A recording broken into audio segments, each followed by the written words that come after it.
이 날이 점점 추워지네요. 그렇죠? 예. 공법을 보면 더 추워지지 않습니까? 예? 괜찮아요? 예. 저는 공법만 막 몸이 열이 나던데 흥분해서. 예, 흥분해서. 예. 이렇게 왜 많이 바뀌어요? 열받아가지고. 예. 여러분 공법은 이제 공부할 때요. 공법이 또 어려운 이유 중에 또 이제 작은 이유가 하나 있는 게 공법에서 쓰는 용어가 공법에서 설명이 안 나온다는 거야. 공법에서 쓰고 있는 용어가 공법에 설명이 안 나와.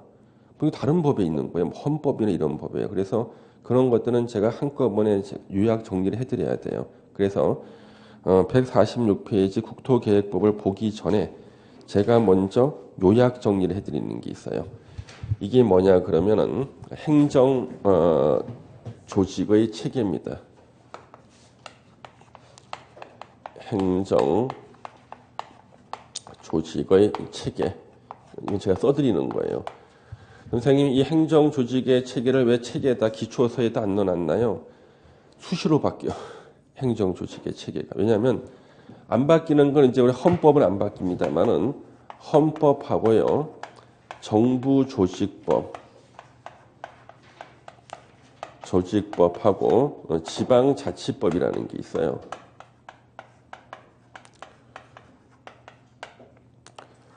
이 세 개가 행정 조직의 체계가 나오는 거예요. 세 개. 그럼 여러분들이 원래는 헌법 공부 다 하고 정부 조직법, 지방자치법을 다 공부한 상태에서 부동산 공법을 공부하면은 이해가 참 쉬울 텐데 이거 어느 세월에 공부하겠습니까? 그렇죠? 그래서 헌법, 정부 조직법, 그다음에 지방자치법에서 우리 공법 공부하는데 필요한 내용들이 있죠. 그것만 제가 뽑아내 가지고 한꺼번에 제가 칠판에다 정리해 드리는 거예요. 일하신 더 시간과 노력이 절약이 되거든요. 예. 그래서 이것을 갖다가 책에다 넣을 수 없는 이유가 헌법은 안 바뀌는데 이거는 너무 잘 바뀌는 정부조직법이요. 여러분들 행정자치부가 맞아요? 행정안전부가 맞아요? 아니면 안전행정부가 맞아? 안전행정부 아니면 행정안전부, 행정자치부 어디가 맞아요? 나 열받는 게 이게 원래 행정자치부였거든요. 이걸 갖다가 바꿨어요. 행정안전부로 바꿨었어요. 다시 바꿔서 안전행정부로. 그러니까 행정안전 앞뒤 바꿨어. 안전행정으로 바꿨다가 다시 행정안전부로 바꿨다가 지금 현재 다시 행정자치부로 바뀐 거예요. 그래서 앞뒤말 바꾸고 해가지고 대통령 바뀌면서부터 계속 바꿔보라 가지고요. 이게 다 정부 조직법이거든요. 빨리 바뀌는 거예요. 그러면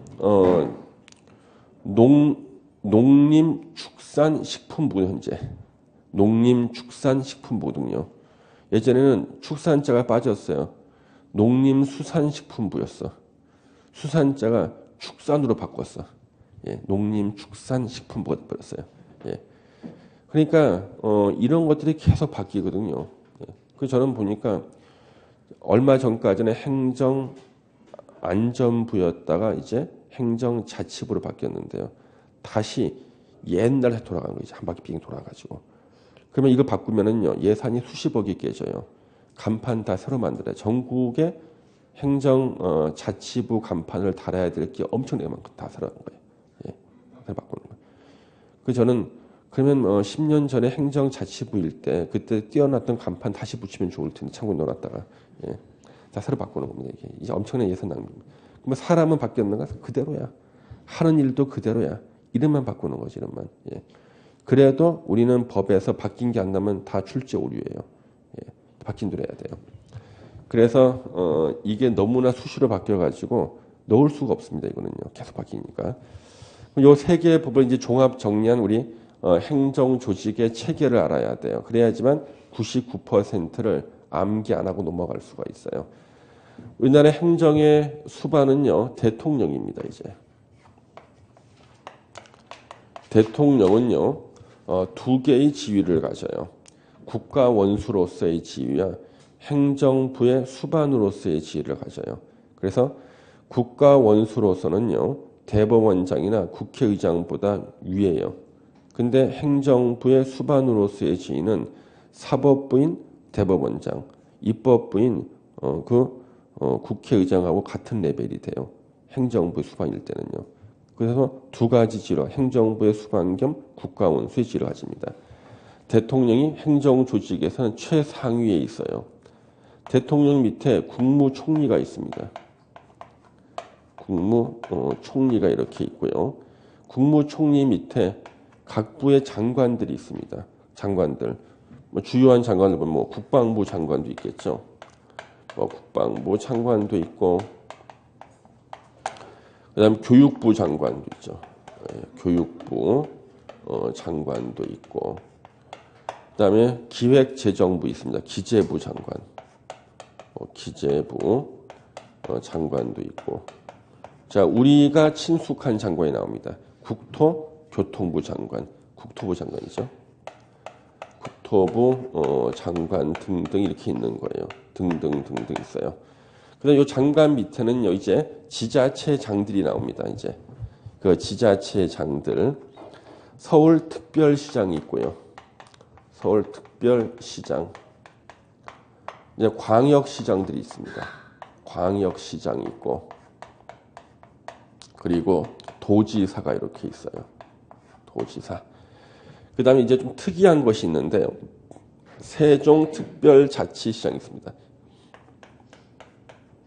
우리는 딱 하나, 특별자치시장이 우리나라에 딱 한 명 있어요. 세종시만. 세종특별자치시장. 그 다음에 특별자치도가 있어요. 제주 특별자치도지사. 특별자치도지사가 이렇게 있어요. 그래서 제가 예전에 대학교 다닐 때는요. 특별시장, 광역시장, 도지사 3명밖에 없었다고 전국에. 근데 제주도가 갑자기 특별자치도지사가 되고 세종시가 만들면 세종시장은 특별자치시장이라고 불러요. 그러면 이 5명 우리 합쳐가지고 이 5명을 합쳐서 이것을 시도지사라고 그러는 거예요. 시도지사가 5명이에요, 지금은요. 이 시도지사 우리는 뭐라고 부르냐면 광역자치단체장이라고 해요. 광역자치단체장이라고 이렇게 부릅니다. 광역자치단체장 그래요. 이렇게 5명을 시도지사, 광역자치단체장. 그다음 이제 요 밑에는 다시 자치구청장이 있고요. 구청장이 있고, 예. 자치구청장은 특별시하고 광역시에만 있어요. 그러니까 특별시하고 광역시에만 자치구청장이 있습니다. 자치구청장이라는 것은 구청장을 구 주민들이 직접 투표로 선출하는 사람을 자치구청장이라고 그래. 직접 투표 선출해야 돼요. 그러면 우리 강동구죠. 서울특별시 강동구청장은 강동구 주민이 투표로 선출했나 아니면 서울특별시장이 임명했나? 임명이에요, 선출이에요? 선출이지. 선출된 구청장을 자치구청장이라고 그래요. 자치구청장은 서울특별시하고 광역시에만 있어요. 대전광역시 유성구라고 있습니다. 유성구청장 선출이에요, 임명이에요? 선출이야. 유성구 주민들이 투표 선출한 겁니다. 대전광역시 제가 유성구에 예전에 낮에 이제 차를 타고 지나가는데요. 길에 사람이 아무도 없는 거예요. 유성구에 사람이 없어요. 예, 그래서 야, 이거 어떻게 사람이 이렇게 없고 조용한가 싶었는데 일을 다 보고 다시 돌아오는데 밤이었거든요. 유성구를 지나가는데 라스베가스야. 아, 여기는 주로 밤에만 돌아가는 도시더라고요. 유성구가. 라스베가스. 여러분이 좋아할 만한 시설들 거기 다 있더라고요. 위락 시설 다 있더라고요. 예. 제가 좋아할 만한 시설들은 거의 없어요. 도서관 이런 거 없어요. 혹시나 제가 앞으로 좋아하는 시설이 뭐냐고 물으면 전부 다 도서관 그러셔야 됩니다. 예, 도서관. 예. 자, 그래가지고요. 자치구청장은 특별시하고 광역시에 있는데, 우리 저기 경기도에 가면 안산시라고 있어요. 사람이 안 산다고 안산시라고 그러는데, 그 안산시에 가면 단원구하고 상록구라는 게 있어요. 안산시는 구가 2개가 있어요. 단원구, 상록구가 있고요. 안산시가 좀 무서운 동네에 요즘에는 무섭습니다. 안산시가. 특히 상록구보다 단원구가 더 무서워요. 사고는 다 단원구에서 나기 때문에. 안산시 그 단원구가 단원 김홍도라고 있어요. 그림 화가 중에 예전에 김홍도가 거기 단원구 출신이래. 본인들 주장이야. 예. 하여튼 그래서 김홍도라는 화가가 단원구 출신이라 그래서 거기 구 이름을 단원구라 그런 거예요. 그러면 그 단원구청장은 임명인가 아니면 선출인가? 임명인 거예요. 안산시장이 임명한 구청장이에요. 부천시 원미구 소사구가 있어요. 임명인가 선출인가? 다 임명이에요. 그래서 선출된 구청장은 딱 특별시하고 광역시에만 있는 거예요. 이걸 거기 기억해야 되고 우리 부동산 공법 분야에서는요. 구청장한테 권한을 줄 때 원칙이 자치구청장, 선출된 구청장한테만 권한을 주는 게 원칙이에요. 선출된 구청장한테. 물론 예외가 있어요. 아주 예외는 별도로 법에서 정해놓습니다. 그래서 부동산 공법에서는 특별한 권한을 줄 때는 특정 권한은 다 자치구청장한테 주는 게 원칙이다. 근데 예외적으로 선출된 구청장은 자치구청장, 임명받은 구청장을 행정구청장이라고 그래요. 임명받은 구청장, 행정구청장한테 권한을 줄 때도 있어요. 예. 그러면 예를 들면은 우리 지적과 관련된 법에서는 지적 소관청이나 이런 것들이 행정구청장이 될 수 있는 경우도 있고 그렇습니다. 그래서 아주 특별한 예외 아니면은 자치구청장한테 권한을 주는 거예요. 그러면 여기서 이제 구청 설명을 드렸고요. 자, 이제 요 도지사 밑에는요, 시장하고 군수가 있어요. 시장하고 군수 이렇게 있습니다. 도지사는 자기가 직할해서 다스리는 땅이 없어요. 도지사는요. 도지사는 그냥 시장 군수를 감독하는 기관이에요. 자기가 직할하는 땅이 없다니까. 그러니까 도 안에는 시장 군수 있죠. 시장 군수가 자기가 직할하는 땅이 있는 거고 단지 도지사는 감독 기관이에요. 시장 군수를요. 그럼 여기서 요런 사람들을 또 뭐라고 부르냐 그러면은요. 시군구청장이라 불러. 시군구청장 그래요. 부르고 이 시군구청장을 기초자치단체장 그래요. 기초자치단체장 이렇게 부릅니다. 기초자치단체장 이렇게 부릅니다. 이렇게. 자, 그러면은 이제 우리가 이제 알아둬야 될 것이 저기 시도지사의 계급은요. 우리 부동산 공법에서는 차관으로 봐요. 차관급으로 봐. 그러니까 서울특별시장이나 광역시장이요. 밖에 나가면은요. 장관급 대우를 받거든요. 장관급.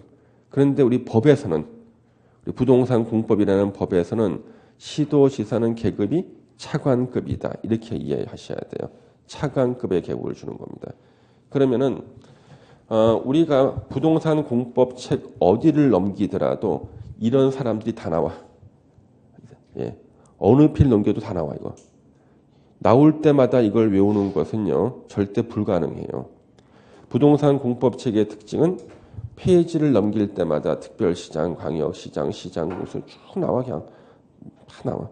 그러면 언제 누가 나오는지를 외운다는 거 불가능하다고요. 원리대로 가야 돼요. 자, 부동산 관련해 가지고 시도지사의 분쟁이 생겼어요. 누가 이것을 말리러 와야 돼? 더 높은 사람? 국토부 장관이에요. 그래서 부동산 공법을 읽다 보면은 시도지사 간의 협의가 성립되지 아니했을 때는 다음 문장은 누가 나올까 거의 뻔해. 국토부 장관이 조정을 하고 또는 누가 국토부 장관이 승인을 내준 쭉 나옵니다. 그다음 부동산에 대해서 이제 국가를 대표하는 사람 누군가 국토부 장관이에요. 각부 장관이 자기가 맡은 행정에 대해서는 국가를 대표하는 사람이에요. 그래서 부동산 관련해서 국가 계획과 관련되는 일은 하면 다음 누가 나올 거예요? 국토부 장관 나오는 거예요. 예. 그래서 외울 필요가 없지. 그다음 또 한 가지가 시장 군수가 협의가 안 됐을 때 다음 문장 누가 나오겠어요? 도지사가 나와. 예. 도 단위로 해야 될 사업일 때는 역시 또 도시사가 나와. 예. 그래서 이걸 갖다 전체적인 걸 한번 이해해 놓으면은요. 이때 누가 나오는가? 이걸 외울 필요가 없어. 99%가 원리대로 가는 거예요. 그러면 원리대로 안 가는 아주 특별한 예외가 한 1% 있거든요. 요것만 이제 몇 개 외우시면 되는 거예요. 그래서 기계적으로 외우는 사람들은 도저히 그걸 다 못 외웁니다. 예. 그래서 이걸 전체적인 체계를 보는 거죠. 이렇게요. 이렇게 보는 겁니다. 그런데 이 체계가요. 하루아침에 만들어진 게 아니라 500년 역사를 가진 책이에요. 조선 왕조 500년간 만들어 온 게 바로 이거예요. 지금요. 그래서 여러분들 중에서 사극을 잘 보시는 분 계십니까? 나는 드라마 사극을 잘 본다. 손 한번 들어보세요. 근데 뭘 안 그럴 테니까. 예. 드라마 사극을 잘 본다. 혹시 안 계십니까? 사극. 드라마 잘 보신다면 사극 안 봐요? 주로 청춘 드라마 같은 거 보십니까? 예. 혹시 여러분 중에서 그 아침 드라마 보시는 분 계십니까? 아침 드라마. 예. 저는 그 아침 드라마 보시는 학생들 중에서 중개사 공부하시는 분이요. 예전에 항상 아침에 10분씩 지각하시는 분이 있어요. 왜 그런가 했거든요. 1년에 딱 10분씩 지각인 거예요. 아침 드라마 끝나고 나오면 딱 10분 지각이라는. 예. 그런 분도 계셨습니다. 예. 단 한 번 안 봤대. 시험 보러 가는 날만. 예. 그래서 여러분들 요걸 그대로 이제 우리 조선시대 우리 계급 바꿔보겠습니다. 조선시대 이해를 돕기 위해서 지금의 대통령이 조선시대는 왕이죠, 그렇죠? 왕이 있고요. 지금의 국무총리를 조선시대 뭐라 그랬나요? 예? 영의정, 예, 영의정이었어요. 영의정. 예. 사극을 본 그 흔적이 나온다. 영의정. 그 다음에 지금의 장관을 갖다가 조선시대는 뭐라 그랬죠? 지금의 장관을 조선시대는 지금의 장관 조선시대는 판서라고 해요. 판서. 병조 판서 그러죠. 그러면 지금의 차관을 조선시대는 뭐라 그랬나? 지금의 차관을 참판이라고 하죠. 참판. 지금의 장관이 조선시대는 판서, 차관을 참판이라 불렀거든요. 그러면 저기 이제 국방부 장관이 조선시대는 계급이 뭐야? 병조 판서죠. 병판 그러고요. 교육부 장관이 조선시대에서는 예조 판서입니다. 예판. 예조 판서. 기획재정부 장관이 조선시대에서는 호조 판서입니다. 호판. 자, 우리한테 중요한 국토부 장관은 조선시대는 공조 판서라고 불렀습니다. 공판이다. 공조 판서가 이제 우리 그 국토부 장관이죠. 그럼 이 사람들은 다 판서니까 계급이 다 장관급 계급이에요. 그럼 이제 조선시대의 서울특별시장을 뭐라고 불렀을까? 사극 보신 분들 사극에도 몇 번 나오던데 조선시대의 서울특별시장은요. 한성부윤이라고 해서 한성부. 서울특별시 예전에 한성부라고 그랬습니다. 한성부. 한성부가 서울특별시예요. 한성부의 제일 높은 사람은 한성부윤 그러죠. 옛날에는 한성판윤이라고 부른 적도 있어요. 왕에 따라서 부르는 명칭이 달라졌는데 예전에 중개사 수험생 중에 한 분이 사학과 출신이 있었는데 제가 한성부윤 그랬더니 틀렸대. 판윤이 맞다는 거예요. 그래서 이분은 앞길이 참 멀겠다 싶은 거지. 왜? 아니 사학과 나왔다면 그것도 모르고 있어 하면서 얘기하고 그 다음에 지금 그게 중요한 게 사실 아니거든. 지금 공부하고 있는데요. 예전에 제가 강의하다가 예전에 그 월드컵에서 어느 선수가 왼발로 골을 넣었다 그랬더니 인터넷에 항의 글이 올라왔어. 오른발 슛이었다는 거야. 왜 강의를 틀리게 하냐는 거예요. 그래서 그게 중요한 게 아니거든. 그러면 이분의 운명을 갖다가 내가 예상하지. 이분 엉뚱한 데로 지금 모든 관심이 다 가 있는 거예요. 자, 일단 한성부윤이라고 하고요. 그 다음에 옛날에 이제 지금의 광역시장이 옛날에는요 목사였습니다. 목사는 기도하는 사람 아닙니다. 진주 목사 김시민 장군이죠. 그래서 임진왜란 때 진주 목사인 김시민 장군님이 계셨습니다. 그러면 그분은 장군이라고는 부르지만 계급이 광역시장이에요. 예전엔 조선시대는 끝에가 주로 끝나는 데가 다 광역시였습니다. 진주가 진주목이라 그랬어요. 진주목. 그러니까 진주가 지금의 광역시예요. 그 광역시장을 목사라 그랬거든. 진주 목사. 예. 그 다음에 이제 예전에 도지사, 지금의 도지사가 예전에 뭐죠? 지금의 도지사가 조선시대에는 관찰사라 그랬어요. 관찰사. 그러면 경상도 관찰사, 경상도 관찰사. 그러면 경상도 관찰사가 있는데 이런 한성, 부윤 또는 판윤, 목사, 관찰사의 계급은요 차관급이에요. 참판 계급이라고요. 참판. 그러면 왜 지방자치단체장 중에 제일 높은 사람을 갖다가 차관급 계급을 주냐 그러면 이게 500년간 전통인 거예요. 500년. 그 이유가 이제 병조 판서가 있어요. 병조 판서가요. 경상도 관찰사에다가 명령을 내려요. 명령할 수 있어요. 왜? 병조 판서는 장관이고 경상도 관찰사는요 차관이잖아요. 참판이니까. 경상도에서 군인 200명만 뽑아가지고 한양으로 보내라 그러면 보내야 돼요. 지시. 왜? 병조 판서가 병권을 쥐고 있는 사람이에요. 예조 판서가요 또 지시를 또 내려. 이거 하고 나니까 경상도에서 과거 1차 시험을 보고 합격자들을 한양으로 보내래. 대과 시험 봐야 되니까 보내야 돼 또. 그 다음에 이제 호조 판서가 다시 또 경상도 관찰사한테 또 명령을 내립니다. 세금을 걷어서 한양으로 보내야 돼. 예. 그 다음에 이제 공조 판서가 경복궁을 고쳐야 되니까 일할 사람 200명만 뽑아가지고 한양으로 보내야 되는 거예요. 그럼 이렇게 판서들이 관찰사한테 자기 업무에 대해서 지시를 할 수 있는 이유가 계급이 장관이고 차관이라서 그러는 거예요. 이 관계가 조선 왕조 500년을 내려왔어요. 똑같이 돼 있어요. 그래서 지금 요 지자체장들의 계급이 뭐예요? 다 차관급이에요. 그러면은 우리 이런 게 있어요. 위임사무라는 게 있고요. 고유사무라는 게 이렇게 있어. 이렇게. 이게 뭐냐면 지자체장이 하는 사무는 두 가지예요. 먼저 자, 국방부 장관은요. 남자가 만 19세가 되면은 군대 가기 위해서 신체 검사 받아야 돼. 신검 받아야 돼요. 전국에 만 19세가 돼서 신체 검사를 받아야 될 남자가 누군지 찾아서 그 사람한테 통지서를 보낼 책임은 누가 져야 돼 원래? 국방부 장관이 져야 당연히. 그럼 국방부 장관 이걸 다 할 수 있겠어요 자기가요? 못하죠. 서울특별시장, 광역시장, 도지사한테 다 연락을 해서 명령을 내립니다. 지시야 이거는. 지시한 거예요. 예. 서울시 아니면 뭐 대전광역시, 경기도에서 남자 만 19세 되는 사람들 명단 작성해서 다 보내라는 거예요. 이게 바로 국가 위임 사무예요. 다 보내야 돼. 왜? 자기는 계급이 차관이고 명령하는 사람은 장관이잖아. 그렇죠? 보내야 돼. 다. 겨우 다 조사해 보냈어 이제. 좀 쉬려고 했더니 교육부 장관이 그러는 거예요. 내년에 나이가 8살이 되는 애들이 누군지 다 조사해서 교육부로 보내래요. 초등학교 입학식 해야 되니까.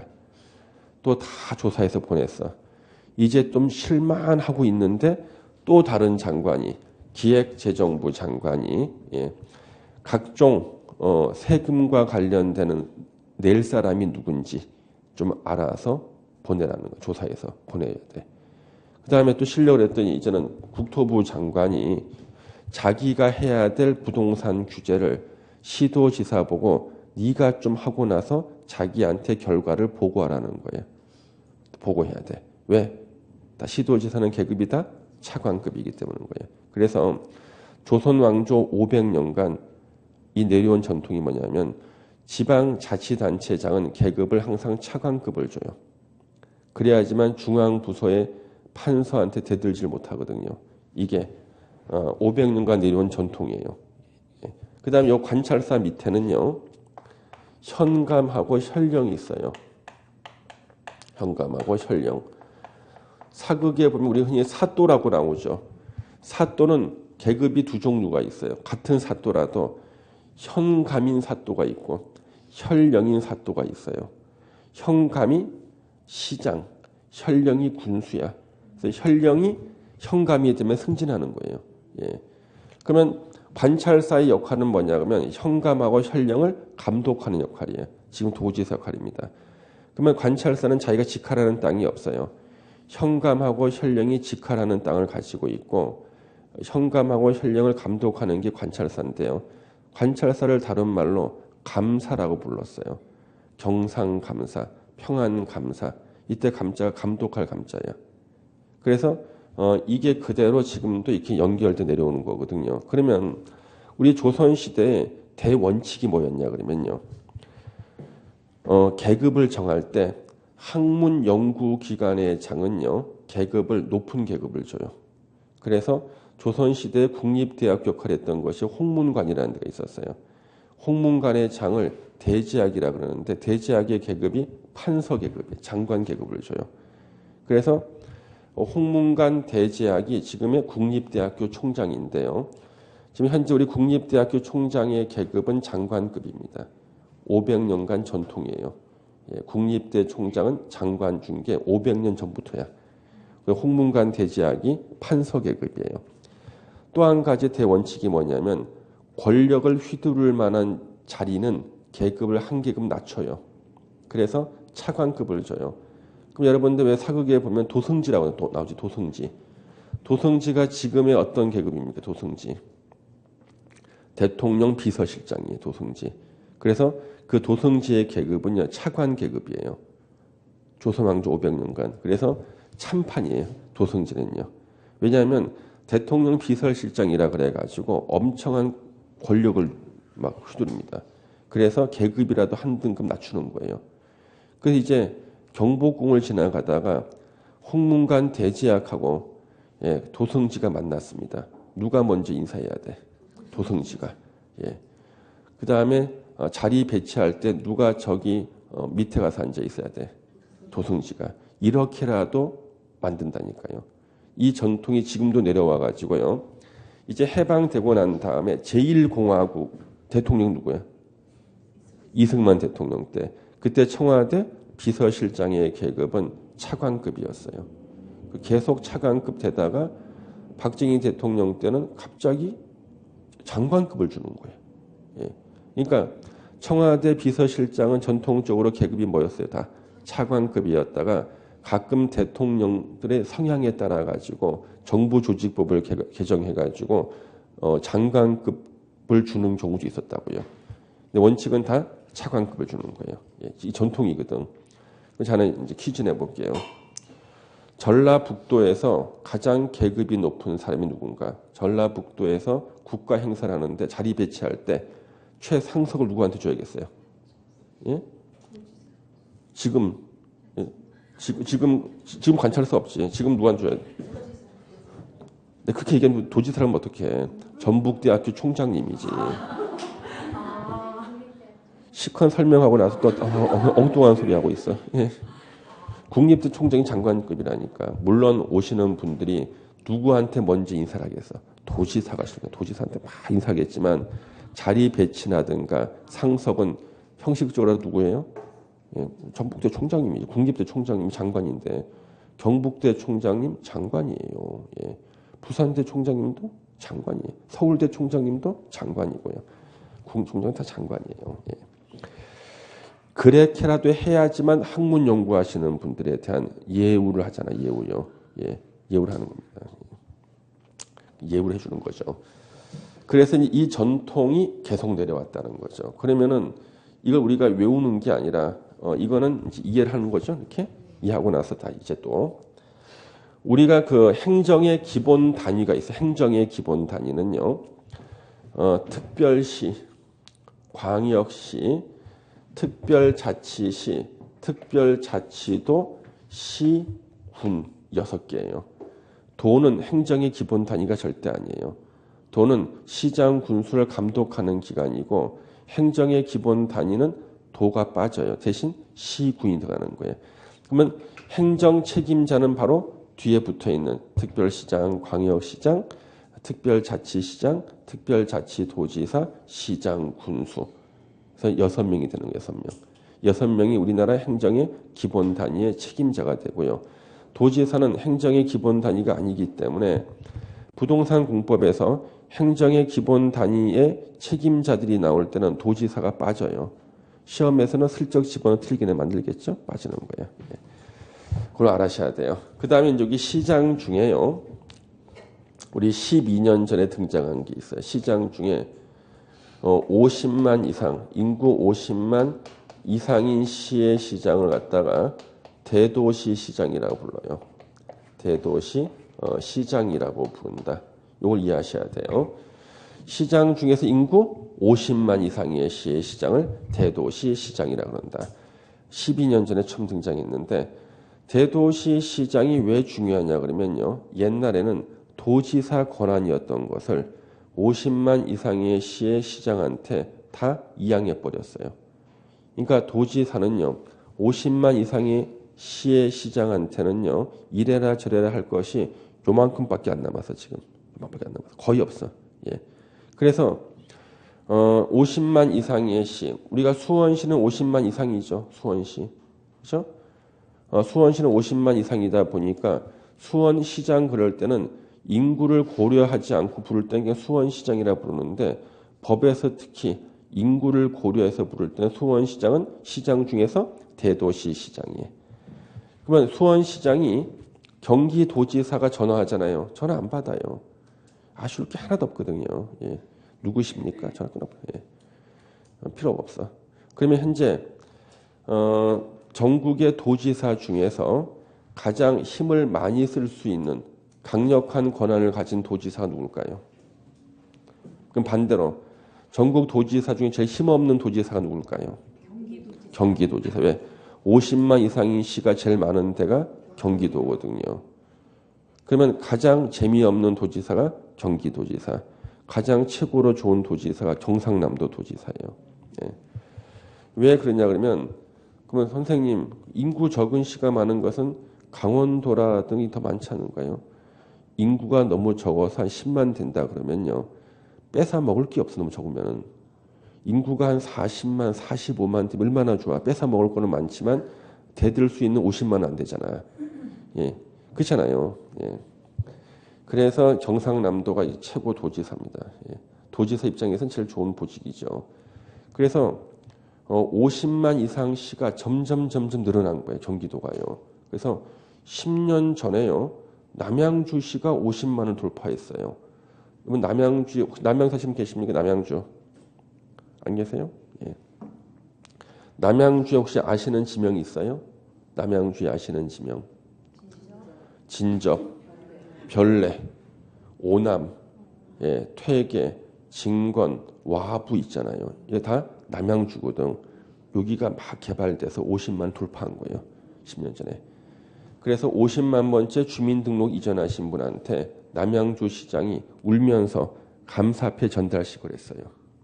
왜? 당신 덕분에 내가 이제 김모 도지사의 압박에서 벗어나게 됐다. 그래가지고 그날이 남양주시의 인디펜던스 데이야. 예. 프리덤 인디펜던스. 예. 그리고 난 다음에 이제 7년 전에요. 또 화성시가 인구 50만 돌파한 거야. 화성시가요. 이제 또 김모 도지사 전화 또 안 받아요. 예. 그 마음 상처 입은 김모 도지사가 도지사 출마 포기했잖아요. 예. 그래서 그 사실을 모르고 도지사 재미없다는 걸 모르고 그 남모 도지사가 덥석 도지사 했는데 지금 좀 알 거예요. 할 수 있는 게 하나도 없다는 거. 거의 없어 할 수 있는 게. 예. 그래가지고 그 화성시가요. 2011년도에요. 평택을 서해안의 거점 도시로 정했어요. 국토종합계획에서. 우리 다음 시간에 공부할 거 이제. 다음 주에 공부할 건데. 그래서 뭐 평택이 서해안의 거점 도시가 돼서 2011년도에. 그랬더니 발빠른 삼성그룹이 평택의 고덕지구에 100조 원을 투자한 거예요. 그 다음에 평택의 배후 도시가 화성, 안산, 시흥이에요. 그래서 평택의 배후 도시라서 화성이 엄청나게 개발된 거예요. 그래서 50만을 돌파해버렸어요. 이제 전화 안 받지. 도저히 전화 안 받지. 그런데 그 화성이 예전에 화성은 좀 무서운 동네 아닌가? 화성이 무서운 동네 예전에. 예. 화성이 진짜 무서운 동네예요. 제가 예전에 화성시에 제가 교육하러 간 적이 있었어요. 화성시에. 공공기관 교육하러 갔는데 교육이 밤 한 10시 반쯤 끝났거든요. 제가 이제 지하철 타고 이제 서울 올라오려고 그러는데 거기 공무원이 이쪽으로 가지 마시고 절로 돌아가라는 거예요. 지름길이 있는데 저기가 일곱 번째 피해자가 발견된 거예요. 또 찜찜해가지고 또 그래서 그 화성이 왜 무서웠는가 했냐면요. 개발이 들돼가지고 사람을 묻을 때가 많았던 거예요. 몰래 묻을 때가. 예. 근데 지금은 무서운 동네가 아니야. 사람을 몰래 묻을 땅이 없어. 다 개발해가지고 지금 안 무섭다니까요. 옆에 있는 안산이 무서워. 안산이. 그래서 안산 같은 데는요. 거기 이제 그 외국인 그 집단 거주지가 있어요. 원곡동이라 있어가지고. 그래서 거기는 주민등록도 안 돼 있어 사람들이. 그래가지고 거기서 조선족하고 이렇게 싸우면은 바로 자기 집에 들어가면 안 돼. 예. 그럼 따라오거든. 그래서 한 바퀴 삥 돌고 그래서 나중에 들어가야 되는 거예요. 그래가지고 바로 집에 들어가면은 이 조선족이 미리 전화해서 서해안에다가 중국 어선을 대기시켜놔. 바로 가야 되니까 밀항해야 되니까 대기시켜 놓고 이제 장비를 준비해. 연장을. 예.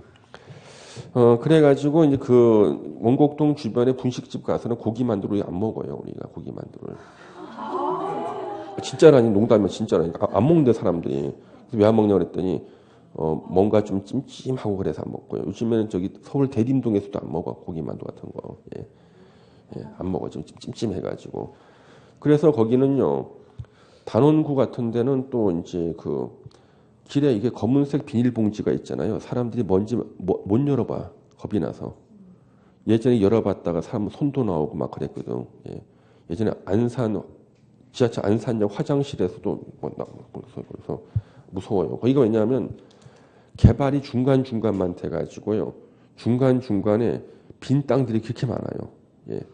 그 예전에 제가 그 안산에 볼일 보러 아침 한 9시쯤인지 이렇게 9시쯤 넘어서 이렇게 지하철 4호선을 타고 가는데 4호선 대야미라는 역이 있어 대야미. 그때가 12월 달이었어요. 눈이 막 오는데 허벌판이 보는 거예요. 역 밖에 허벌판인데 저쪽에 소 2마리가 눈을 맞고 있는 게 이렇게 보여. 들판에. 놓고 있는 거고. 문이 열렸는데 눈보라가 막 쳐서 차 안으로 들어오는데 내리는 사람도 한 명 없고 타는 사람들도 없어요. 야, 그래서 야 저기다 사람 묻으면은 진짜 못 찾겠고 싶었는데 나중에 보니 결국이 사고 터지더라고. 묻더라고요. 예. 그래서 이제 인구가 50만이라는 게 중요한 거예요. 50만이. 50만이 되면은요. 바로 대도시가 되는 거지. 대도시.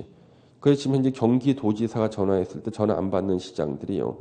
고양시장, 안산 77만이에요. 화성, 남양주, 성남, 부천, 뭐 용인 뭐 다 안 들어. 예, 다 전화 안 받아요. 그러니까 만만한 시장들만 들들 볶아 지금 몇 사람밖에 없어. 의정부 시장 43만 명이야. 의정부, 양주시장, 동두천시장, 군수들, 가평군수, 양평군수들만 들들 볶는 거야. 이렇게 몇 사람만. 예. 너무 재미가 없지, 그렇죠? 예. 그래서 그럼 현재 보면 경기도에 있는 그 시장 중에서 경기도지사한테 가장 대드는 시장이 어느 시장일까? 성남시장은 정부에 대들지 도지사가 아니라. 성남시장은 절대 도지사한테 안 대들어요. 왜? 대든다는 건 뭐냐 그러면 그 사람이 나보다 위라는 걸 인정하는 게 대드는 거예요. 성남시장은 도지사가 안중이 없어. 경기도지사 대들질 않아. 안중이 없기 때문에 정부에 대듭니다. 예. 그리고 이제 경기도지사한테 주로 대드는 사람이 수원시장입니다. 왜 그러냐면 수원시는요. 경기도는 직하라는 땅이 없잖아요. 경기도청 건물이나 교육청이라든가 인재개발원이라든가 경기도가 갖고 있는 주요한 건물들은 다 수원시에 있어요. 근데 우리 건축법상 도지사는 건축 허가권자가 안 돼. 개축이나 재축 같은 거 할 때 증축, 개축은 다 수원시장이 수원시에서 허가권자예요. 그러면 경기도청 건물을 고쳐야 돼. 개축할 때 누구한테 허가 받아야 돼? 수원시장한테. 예. 그래서 제가 경기도에 제가 공무원들 교육을 해요. 경기도 공무원들의 개발 인허가 교육을 합니다. 그러니까 인허가 담당 공무원들 정기적 교육을 하는데 교육 장소가 경기도 인재개발원이에요. 거기가 수원시에 있거든요. 그래서 제가 가서 강의를 하고 쉬는 시간에 이제 밖에 나와 있고 강당에서 강의를 하니까 200명 밖에 나와 있는데 지금 제가 얘기하는 분이 경기도의 부동산 과장님이신데 수원시 과장님이 이렇게 지나가시는 거예요. 수원 과장님이 인사를 먼저 하셔요. 먼저 하시고, 근데 수원 과장님이 시간 나시면 한번 시청 들어왔다 가세요 그러는 거야. 도청 과장님한테. 이거 왜 그럴까 했더니 그 도청 건물을 개축을 해야 되는데 개축 허가를 안 내줘 수원시에서. 뭐 앞에 철거하겠다 그러고 도지사 꼼짝 없어요. 그냥 못 하는 거야. 그래서 가서 사정해야 돼. 제발 도청 건물 좀 개축하게 해달라고. 예. 그래가지고 수원시의 그 모든 건물들이 다 볼모로 잡혀 있어요. 특히 도청 건물이 어떻게 감히 수원에 되더나. 그러다가 이제 이렇게 가슴 아픈 일이 생기니까 그 틈을 요즘에 용인시가 파고들어요. 용인시가 도청 건물을 용인시로 옮기래. 뭐 우리는 아주 우대를 해주겠다는 거야 지금 용인에. 그래서 지금 경기도청을 용인으로 옮겨야 되는가 지금 막 고민스러운 거지. 근데 옮기고 나면 또 태도가 돌변할 수가 있기 때문에 지금 이제 불안한 겁니다. 경도가. 그러면 이 재미없는 것이 이제 경기도지사죠, 도지사. 예. 그러면 경기도지사, 그러니까 전국의 도지사가 아직 대도시시장한테 뺏기지 않고 남은 것이 몇 개 있겠지. 이거 시험에 나올까 안 나올까? 매년 나와. 그러니까 다 뺏겼는데 뺏기지 않고 남은 게 몇 개 있다니까. 몇 가지. 그럼 이걸 갖다 매년 예상 문제로 뽑는데 선생님이 나올 거야 그러는데 나오거든. 그러면 이 사람들은 이게 왜 예상 문제인가를 내가 굳이 설명할 필요가 있나. 믿으면 외우고 선생을 믿으면 외우고 물어본 내가 믿습니까? 물어보네. 믿습니까? 예? 예. 이상하다고 왠지 뭐 종교단체 같네. 그렇죠? 예. 믿습니까? 그럼 다 믿는다 그러고 이제 외워주셔야 되는 거예요. 그래서 올해도 역시 마찬가지예요. 도지사가 유일하게 대도시 시장한테 권한을 가지고 있는 것들은 올해도 다 시험에 나왔다 이거지. 그런 것들입니다. 그러니까 아무거나 시험 나오는 게 아니에요. 그 제가 범위를 좁히는 거죠. 자, 그러면 우리는 이 책에 다 보셨죠? 분위기 다 보셨어요. 그래서 이걸 가지고 이제는요. 우리가 부동산 공법 책을 읽으면은 외울 것들이 대폭 줄어들어. 원리를 계속 공부하고요. 공법을 한편에 재밌는 드라마 보듯이 해야 되는 거야. 드라마. 혹시 여러분 예전에 그 서울의 달이라는 드라마 혹시 봤어요? 그게 20 몇 년 전에 나온 드라마인데 그걸 기억한다는 것은 연식이 스스로 본인의 연식을 갖다 증명하고 있다. 그 서울의 달이라는 드라마의 그 주인공이 있는 누구였나? 한석규하고 또 여자가 최시라, 최민식. 이 정도 기억력이 되는 사람들. 앞으로 선생님 저 기억이 나빠서 절대 항변 사유가 안 돼. 예, 대항할 수 없다. 예, 기억 나쁘다는 사유 대항할 수가 없어요. 예, 왜? 그게 1994년도 드라마인데, 예. 그러면 전 94년도 드라마인데 그것이 벌써 24년 된 드라마를 주인공 이름까지도 다 기억할 정도의 기억력을 가지신 분께서 공법 오늘 배우고 다음 주에 물어봤는데 기억 못한다는 것은 선생에 대한 배신, 배반형, 예? 배신이거든요. 그렇죠? 예. 그래서 하여튼 여러분들 이제 기본적인 원리를 하나씩 이해를 하시고요. 드라마 보듯이 공부를 하셔야 돼. 1월, 11월, 12월 달 2달간은 기초과정 우리 입문 과정에서 그러면은 외울 것이 별로 없어져요. 그러면 성적이 아주 안정적으로 나와. 그래서 여러분 진짜 운이 좋은 겁니다. 공부 일찍 시작했잖아요. 그러면 입문 과정부터 하나씩 체계적으로 이렇게 원리들을 보고. 제가 제일 안타까운 사람이요. 5월 달에 와가지고 나한테 물어봐요. 특별자치시장이 뭐냐고 물어봐. 쉬는 시간에 와가지고. 대답할 방법이 없어요. 언제 내게 설명하겠어. 예. 선생님 도지사가 시장 군수를 감독한다는 말이 무슨 뜻이야? 설명할 방법이 없는 거예요. 이런 거는요. 여러분들은 기초부터 하나씩 공부하기 때문에 결석만 하지 않고 꾸준히만 나오시면은 다 합격할 수가 있습니다. 그래서 올해 합격했다고 연락 오시는 분들도 작년 이맘때 계시던 분들이 거의 다 있습니다. 그래서 하여튼 결석하지 마시고요. 결석은 다른 과목에서 결석해야 돼. 다른 과목들 있죠. 예. 공법에 결석한다는 것은 나는 합격하기 싫어하는 묵시적 의사표시다. 예. 여러분들 하여튼 또 다음 주에 또 뵙도록 하고 오늘은 첫날부터 달리잖아요. 이제 쓰러지거든. 피를 토하고. 그래서 오늘은 이 정도로 수업을 마치고 다음 주부터 한번 또 달려보겠습니다. 아셨죠? 네. 예, 수고하셨습니다. 감사합니다.